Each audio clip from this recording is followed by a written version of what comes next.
Welcome to this Research in Focus webinar of the Journal of Operational Research Society.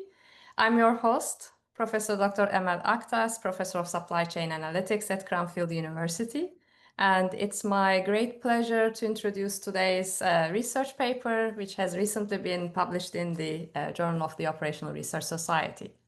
It's called A Load and Time-Dependent Hazardous Materials Distribution Problem in Urban Areas. This is quite an important topic. We need hazardous materials everywhere, especially in cities where we have quite a lot of people living. We have to pay specific attention to how we distribute and ensure that it is safe for everyone. So in today's webinar, I have my colleague, Dr. Eleni Karouti. I'd like to invite her to introduce herself to you and then present behind the scenes of this research paper. Eleni? Hello, I'm glad to be here and present my work. In the biggest part of my life, I have worked in the supply chain. My studies have been in supply chain and also in my master. I have started my PhD in transportation and in specific in hazardous material transportation 7-8 years ago. But before that, I was also working with my professor that we had a good communication and relationship in the University of Athens, where we worked there in algorithms related to hazardous materials transportation, meaning in detailing the distribution of diesel in the area of Athens. This was a project that was done when I was working with him. So after working with my professor, I really liked the what can come from studying and working in this field, and how close to real life it is and how important. So afterwards, after completing my master in Lancaster, again in logistic and supply chain, I started my PhD with my professor in Athens University. And for the past years, I have worked on that.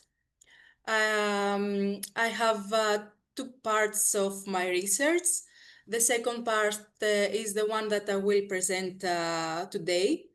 The first part was mainly in how the hazardous materials need to be loaded in the different compartments of the vehicle and how the distribution needs to be performed so that the weights of the loads at each time in the vehicle do not surpass the limits of the weights that need to apply in the axles of the vehicle, so that we can prevent overturn of the vehicles. And after that, I wanted to extend my work and do something that can be combined with the first part. So that's why I have also included the risk during the transportation of the hazardous material. And I think we can see more details as we go with the presentation. Excellent. Thank you very much for that introduction. Just to let you know, we will allow Eleni to present her work. And if you have any questions in between, please do write them in the chat to me. And after Eleni's presentation, we'll have a time for questions and answers. Eleni?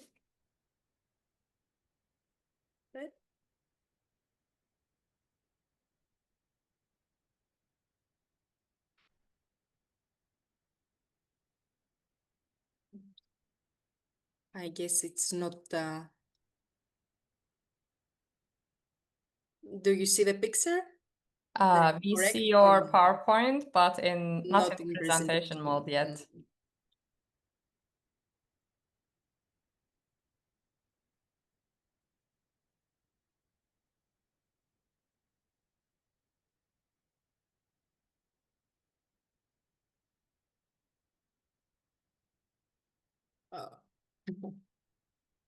No, again, not working. How did I do it before? Sorry. You put it on presentation mode first, and then you shared. Yes, I have it in the presentation mode.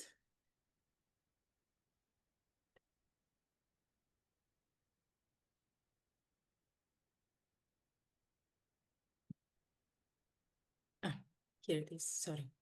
It's okay. Better. Oops. Yes. Here it is.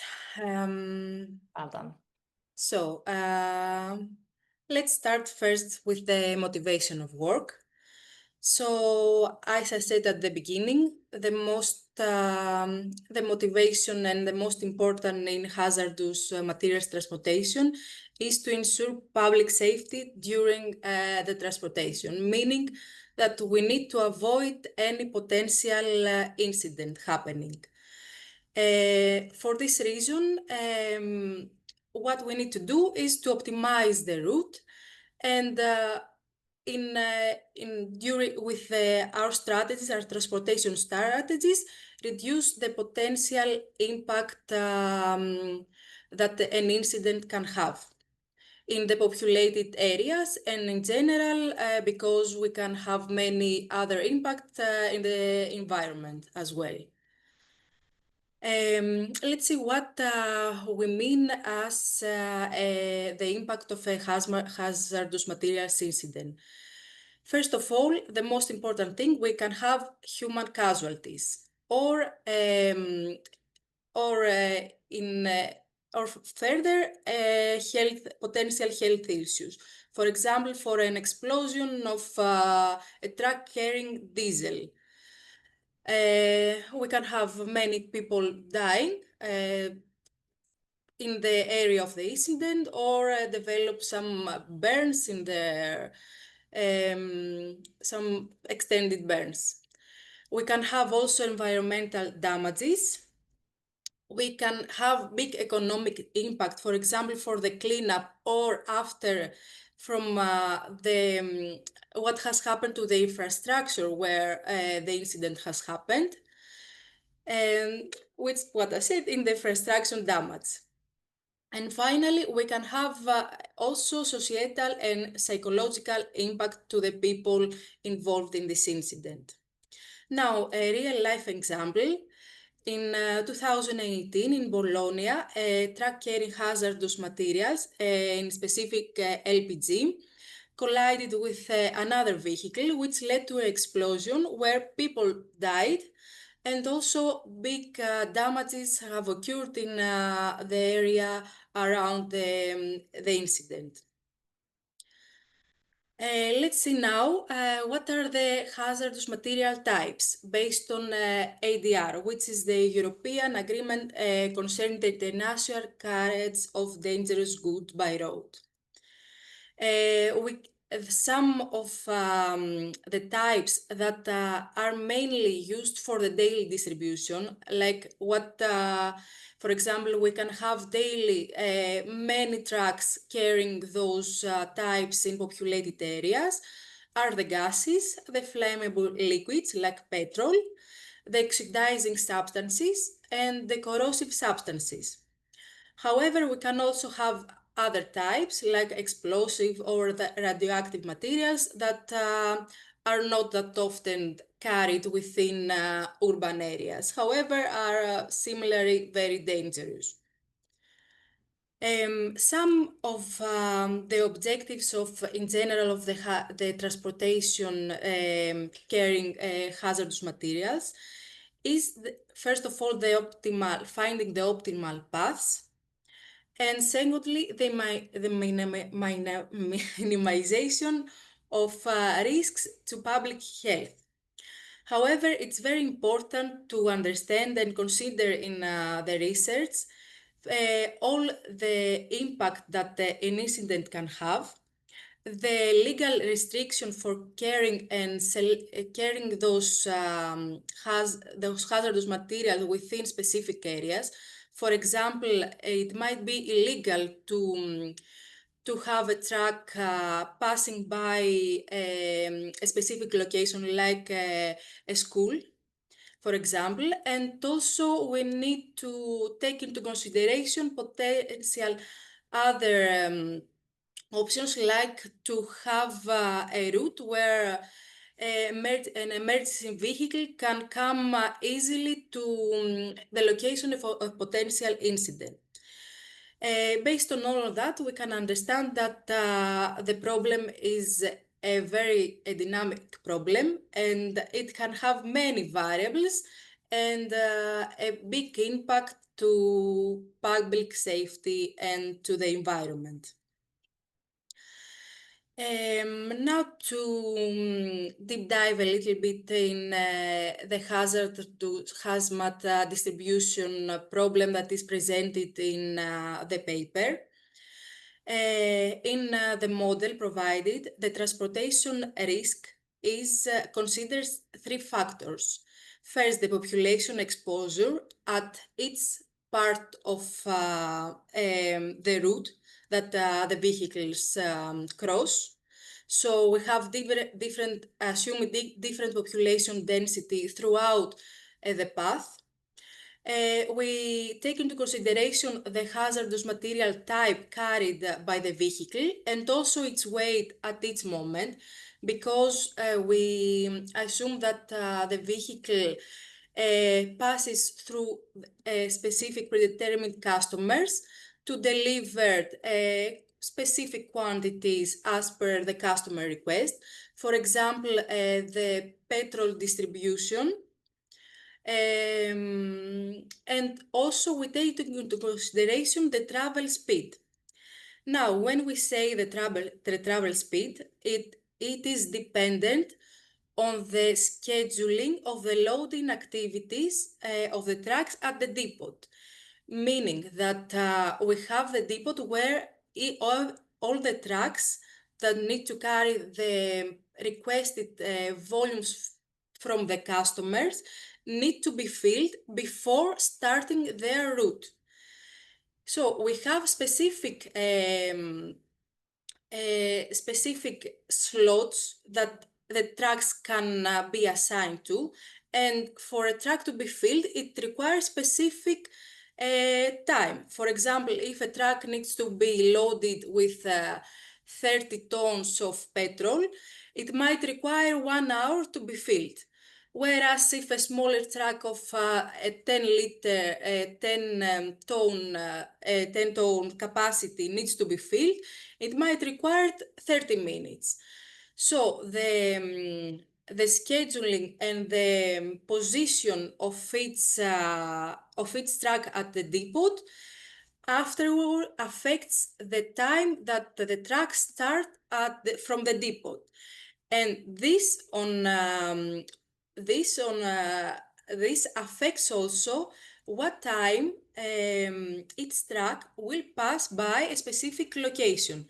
For example, if the truck starts at 9 o'clock, it might pass from a specific location that needs to do a drop in a rush hour. So this means that it will stay longer in a high populated area, thus it has bigger probability of exposure, potential incident. Yes. Now, in the literature in general, the hazmat problem and in detail the hazmat risk has been studied in different ways. For example, it has been formulated as the probability and the related consequences, or the population density and the frequency of an incident, or only by the hazmat quantity that has been transported. And the target of each of those problems has been mainly the minimization of the risk and of the time or / cost of the distance. In our case, the cost is the traveled kilometers. Nice. Okay. The hazmat distribution problem that is presented in the paper is concerning the distribution of hazardous liquids like petrol to multiple customers in urban areas. We assume to have a heterogeneous fleet of vehicles. Each truck can be used for only one route. We have only one hazmat type at this point. The requested quantities from the customers need to be delivered at their full. The truck starts and ends its route at the depot, and the loading time, as I said before, depends on the quantity assigned to each vehicle. And we have predetermined a specific loading position that can be used. So this means that our target is the minimization of the distance and also the minimization of the risk, which is load and population exposure dependent. And the population exposure is also depending by the time of the scheduling of the loading activities, and thus is related with the travel time of the vehicle from a specific location through each part of the path. Now to some more details about how we formulate the risk. We assume that the transported hazmat quantity, the volume and the type affects the impacted area. The average population density of a link affects the population exposure, and the speed of the vehicle affects the duration of the population exposed to risk. And as we said, the speed is correlated with the start time of the vehicle from the depot and from the previous drop, from the customer drop. And so having all of the data, for example, of the length of the road, of the average speed, and of the population density, we can calculate the total population exposure for a specific link. For example, in our case, we have 16,000 persons per minute. Now, we can see quickly the methodology to calculate the travel time, the length of the impacted area, and the average population density. More details can be found in the paper, which result to our population aggregate exposure duration risk metric. We can see that we have initially the radius, which is correlated with the weight and the hazmat type. We have the population of the specific link and also the travel time of the specific that takes to cross a specific link, that it depends on the start time from the previous location. It might be the depot or the previous link. Now, in order to solve this problem, initially to create an initial population, a reactive graph algorithm has been used. Next, to get the solution to find the solution of the problem of our multi-objective problem, the genetic algorithm NSGA2 has been used in combination with some reproductive operators which are included in the NSGA2 algorithm to create more solution. And finally, some methods to create feasible solutions have been used at the end in order to get our final paths for the transportation route.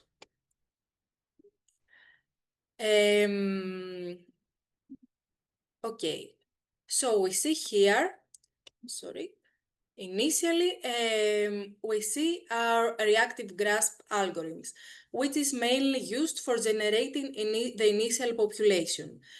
This is a dynamic way, a dynamic process, as we will see why, and it used some lists. In our case, we have used 3 lists of our customers, meaning that we have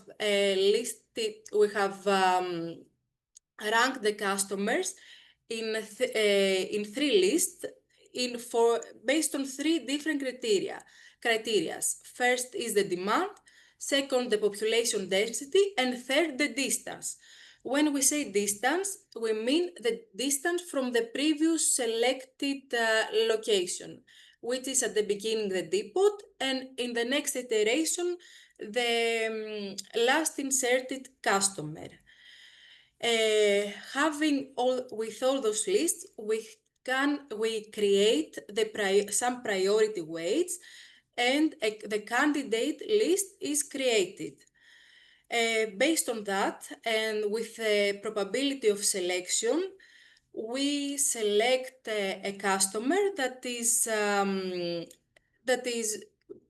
selected for the final list. After that, the list 3 is recalculated, and then the process starts from the beginning until every customer is assigned to the final list. And based on that, we have one route, which is part of the initial population. After having our initial population, we go to the solution process, which is the algorithm NSGA2. It is a genetic algorithm and uses non-dominated sorting mechanism, which means, let's go from the beginning. We have initially our initial population created by the previous mentioned process. By using some mechanisms, which we will explain later, we use an equal number of population, which if we can see also the picture, the initial population is the population P, and we create also the population Q using some reproduction operator that we will see in the next slides. After that, we rank the population using the Pareto dominance fronts. This is done by finding the values of the objective functions of its member of the population.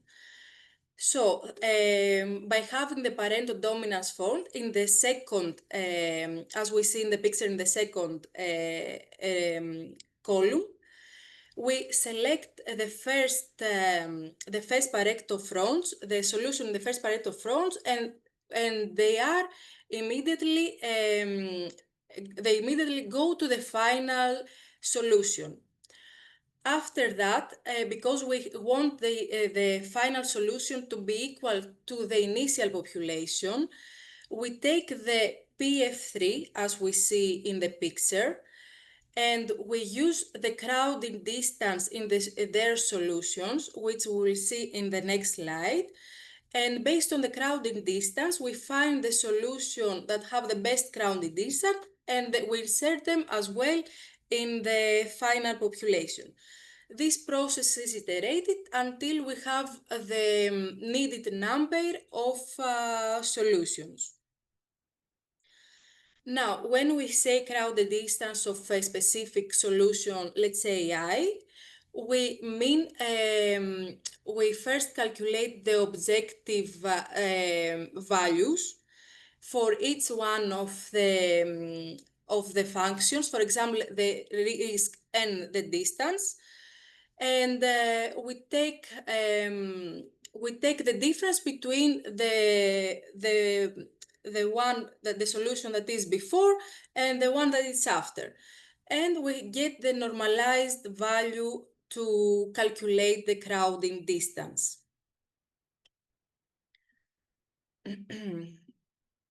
Now, as we said, in order to create some further solutions at the beginning of the NSDA algorithm to create the Q solutions, we have used some reproductive operators. We have created a new multi-point crossover operator that we will see next, and we have also used some other operators. We have used the binary tournament selection and Hayes with mutation, which means that we take two parents, we select the best of them, and after that, the customer in each parent, when we say parent, we mean a route that contains the customer in a specific order assigned to vehicles. So, two parents are two routes. In the binary tournament selection, the best one wins, and after that we take the customer and a customer within the route, and we reassign them in the specific route. We also have the operator one-point crossover, where we take two parents, and based on a specific and a random point, we cross the customers between after that point. So if we go to the new reproduction operator that has been developed for this paper, we start again with two parents, so two routes. We select a specific percentages. In our example, we have the percentages 40, 30, 10, and 20. So our purpose is to insert to the final offspring 40% of the first parent, 30% from the second, 10% going to the parent 1, and 20% going to the parent 2. This operation goes, however, every time that we want to select a specific customer, we consider not having this customer already in the offspring. So I won't tell all the details of that. Okay, let's proceed. And after having the results of the solution algorithm, which is the NSGA2, our genetic algorithm, we don't only have a feasible solution, meaning that after the reproduction and after having all the iterations with the customers, we might not have feasibility in terms of vehicle capacity. For example, we might have an initial route with specific assigned volumes and specific vehicle capacity, and after a mutation, we can see that the limits of the second vehicle might be exceeded. And in order to have again feasible solution and to be able to load everything that is needed to our vehicles and to deliver to the customers, we need to create some methods to regain the feasibility. The first method that has been created for this reason is the relocation method, where we find the first customer that exceeds a vehicle's limits, and we try to assign it to the first vehicle that we can assign this customer. And the assignment is based on a non-dominated sorting technique. We also, for a purpose of comparison, we also use a route splitting method where the entire path and the entire list of customers is deconstructed and constructed again from the beginning.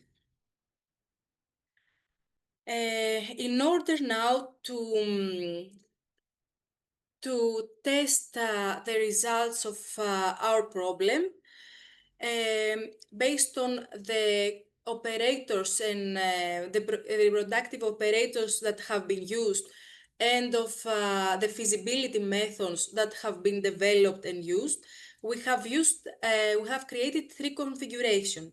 The first one uses the multi-point crossover operator combined with the route splitting method. The second uses the conventional reproduction operators combined with the relocation method. And the third one uses the conventional reproduction operators with the route splitting method. The data set that has been used is the one from Golden of 1984. And we use those specific dataset instances. And as metrics, first of all, we have used the spacing metric, which is what it says to us how dispersed are the solution in the space, and the hypervolume indicator, which indicates how the solution indicates if the solution how close are to the true Pareto front. We also take into consideration the risk values, which is the risk and the distance. Yes, for our results. Now, if we see the results of first of all of the hypervolume for all of the data set, we can see different colors, the different configurations, and we compare, in order to compare the relocation methods with the route splitting method, we compare the red color with the green one, and we can see that in the most cases the red exceeds the green one, meaning that the relocation method seems to be superior from the route splitting method. And we also compare configuration 1 with configuration 3 in order to compare the multi-point crossover operator with the conventional operators. Similarly, we can see that in most of the cases, the blue lines exceed the green lines. We can see similarly now the results for the spacing metric. And we compare again all the configuration as we said. And what the results say is the result gave us is that the multi-point crossover operator that has been developed in our problem outperforms the conventional operators. And also the relocation method again outperforms the splitting method. Having said that, this was the part of developing an algorithm. In order to have a better understanding and better visibility in the results, we have also developed the mathematical formulation as a this problem as a mixed integer linear programming formulation, which is solved with an ink-constrained method, and it has been coded in Cplex in Java. The model is a bit complex to show it here in the presentation. However, you can find it and you can find further details in the paper. We can, by solving this problem, this mixed integer linear programming formulation, for the specific instance, we have used 2 tracks and 5 customers, no, 6 customers. We can see that there is a non-linear trade-off between distance and risk, meaning that by reducing 50% by 50% the distance, we can have an even 113% increase in risk. That means that a small gain in efficiency leads to the proportional increase in risk. So it is very important for the decision makers to take really good to consider all the parameters and consider what one option can have to the entire problem and the model. This formulation has been developed because it wasn't easy for the algorithm to be compared with the different algorithms, since everybody in this field, in the hazardous materials transportation field, tries something new, and we cannot compare results from a different research that considers different things in risk with our results. Since we have, even though if we have used a well-established data set, the parameters and the risk considerations are very different versus what has been studied and has been worked in the field. So this was quickly the explanation of the paper. It had many details, algorithm details. I don't know if it was clear. Some recommendation from my side, because I have been working in my PhD like for many years, and the main target was to have some publications. So it is the most important thing when you're doing a PhD research, I believe. Because at the end, after having the 2 publications, I just combined everything and went and presented my PhD, and the work was done there. So now for some recommendations for potential future authors is in general to have a clarity both in your model that you present and both in the structure of the papers, because many times we might have we might not even have the things clear in our mind as well. So it is even more difficult for the people who read our paper and our work to understand what we mean with everything. So I think this is the most important thing, to have a good clarity in what you are doing and to understand how the people that don't know anything about it will understand it. So yes, it is also it is also very important to have a coherent and consistent writing style, because it was something that I didn't have at initially before the corrections at this of this paper. And also, I think it's very important to have all the technical details.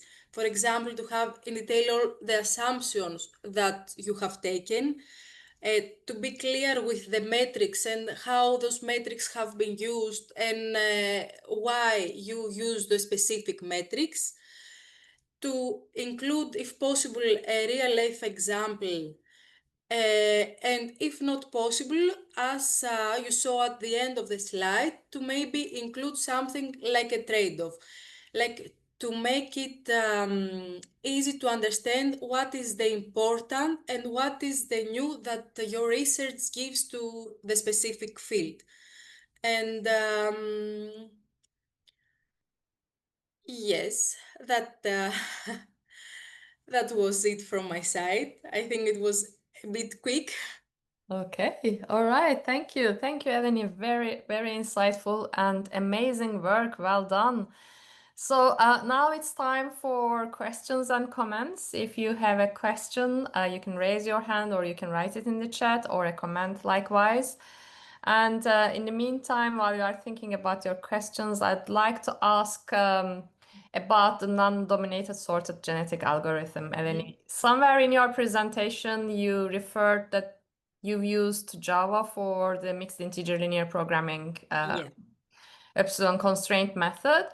What about the algorithms? Did you also code them in Java or did you use Yes. something else like MATLAB? Can you give us a little bit of insights around, I don't know, like how long it took you to develop those? What type of tips would you give to people who are attempting at coding this Yes. type of algorithms?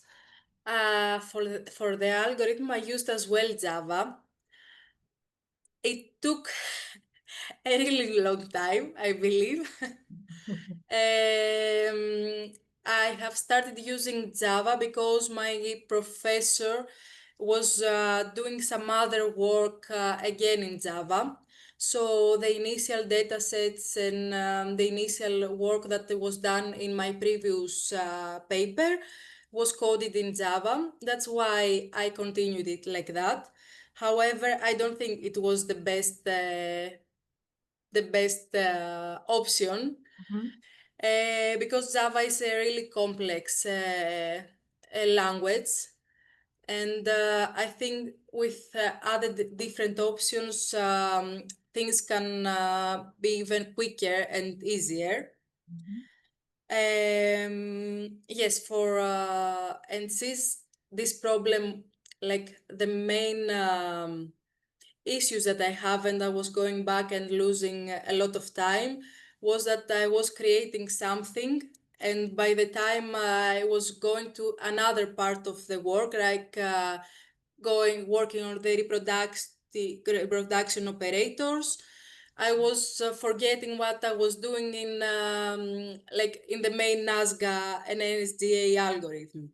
Mhm. So it is really important to have always comments in your code I agree with you. and Yeah. maybe some explanation on what you're doing, because initially I completed the coding, all the coding and the results and everything, and after I started working and writing what I needed. Mhm. So maybe it will, for someone, it will be easier, and it would take less time if whenever you end up with a specific part of the research, you documented it at the same time. Yeah. Because I was forgetting I was doing it. I was wasting a lot of time going back and reading again the code and remembering Yeah. what has happened. Yeah, think of commenting as notes to your future self. It's not really Yes, like maybe at the time you don't want to spend time commenting yes. on something, but it is really helpful. 6 months from now, 2 years from now, you can go back and remember what it was.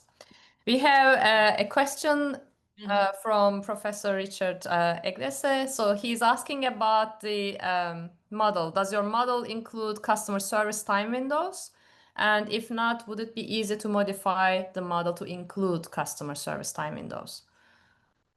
Uh, because it has passed a long time, I think it doesn't take into consideration the customer service windows, but it's quite easy to do so.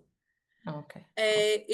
However, I think in the mixed linear program formulation, I have included the unloading windows based on the quantity assigned. I haven't included any potential waste of time, let's say, like you need to stop for a specific time window. Like we assume whenever we arrive to a specific customer, we start the unloading process. But it's easy, it can be easily incorporated. This is not does not create a big deviation in the results or in the formulation. Okay, thank you. Thank you very much for your response. And another question is about the upstream flows. So you are kind of focusing here downstream to the customer, but Yes. these trucks, before they come to the depot, they also bring gas from refineries into the depot, right? So there is the other aspect of sending empty trucks to the refineries and getting them filled with materials, gases, and other flammable liquids to bring them to the depot. And on that side of the upstream flows, time windows is also quite relevant because sometimes refineries operate very short time frames. So if the truck is not there within their operation window, they may go and wait and come back empty as well, right? Correct. Yes, we assume that we start the day, let's say at the beginning, the start time of the depot, with all the trucks empty and ready to be filled, and waiting the assignment process to begin, the scheduling of the trucks to the pumps. So yes, we don't take into consideration any reloading of a specific vehicle or coming back to the depot. But for sure, this problem can be enhanced with all the constraints and the details of a real life example, for sure. Like what I have done in my initial research was how to assign in the specific compartments each part of the ordered quantity, and I have used also multiple type of vehicles, and assume that the vehicles have also flow meters, and I have taken into consideration the oscillation effect, that the compartments need to be filled up to a specific percentage, or less than a specific percentage of their capacity, in order not to have this oscillation effect. And also we have considered the weights that apply to the axle at its time of the route. So those two problems can be combined to have a more complete view of a real life problem, and to even enhance the safety during transportation. And for sure, we can include many more details, like when we arrive at the depot, there's some constraints with the timings, more time windows at the specific customers. But I think those things can be easily used for, like, let's say someone has a project with a company. Based on the details and the constraints that each company gives you, all this work can be used and have the specific parameters for the specific real life example. And another question is, like you mentioned, ambulances being able to attend if there is an incident, right? That's Yes. something that's expected in this when you are planning hazardous materials transportation. So can you tell us a little bit more, what is the consequence of this? Does it mean that you may not travel on some parts of the roads at all, or how is it coordinated, I guess? In my work, I haven't used this assumption, but in general, you can, in real life examples, when you have a specific network, for example, a specific city that you are working on, then you need to study all the instruction and all the safety requirements of the specific city. For example, I know in Greece we have some roads that not even a car can pass by. So you cannot have an emergency vehicle passing through there, or an ambulance, or all those things. Okay, okay.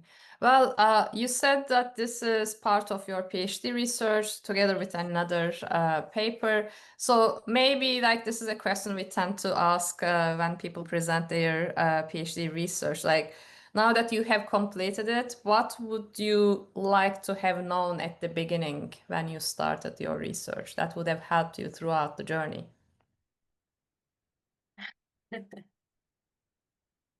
Um, in general, I think I would like to have a bit sometimes, because I was afraid to show something to my professor, either because I wanted to have it prepared and ready and have everything in perfection. I wouldn't show what I was doing in the meantime. So we had many cases when I was working for 1, 2 months, and after, when I had the meeting with my professor, we were changing everything and I was starting from the beginning. So what I would say to myself when, when I was younger, I would say, like, to keep keep a good communication with your supervisor, and give all the details of your progress of your work, and like, have a specific target that you want to reach in a specific time frame, because it is hard to keep up and coordinate all the work that needs to be done, and be sure what needs to be done, because this is the hard part. You are in some cases that you don't know what to do, because you need to invent something new. Yeah, So yeah. That's your contribution to knowledge. this And I takes guess a lot of time. same goes with responses to reviewers' comments as well. Like, you send out your work, you receive reviewer feedback. And how did you cope with that response to reviewer feedback, part of getting your paper published? With this journal, Yes. I think it was the comments that I got were really useful, and I was thinking afterwards, why didn't I had the paper in that specific form from the beginning. So in cases like that, it is like even a bigger help, and it helps you make the paper even more readable, because from my eyes the paper could have been good, like I could understand everything, but, and even my professor, but a third person can give you like a better understanding of what is needed. But there were some other cases, like this paper has been rejected in many other journals for not reasonings of the research, but the reasonings like the page limit is not as they want, or they don't want like technical detail, more a technical paper, or something like something like a general rejection. So this process for the paper to be published, for this one, it took like more than a year. From the starting of sharing the paper to someone, to first sharing this paper to a journal. So it takes a lot of patience. Indeed, yeah. Keep Yes. keep persevering, keep trying, Yes. keep at it, right? That's the Yes. suggestion. Eleni, thank you so much for being with us and explaining your excellent research to our Thank you as audience. well. Audience, thank you so much for your questions. Thanks for spending an hour on your Friday with us. And we would like to close the meeting now. Allow you some time before maybe the next engagement starts. We will continue these type of research in focus webinars. So keep an eye on the invites from the OR Society. We wish you all a very good weekend. Thank you very much. Thank you.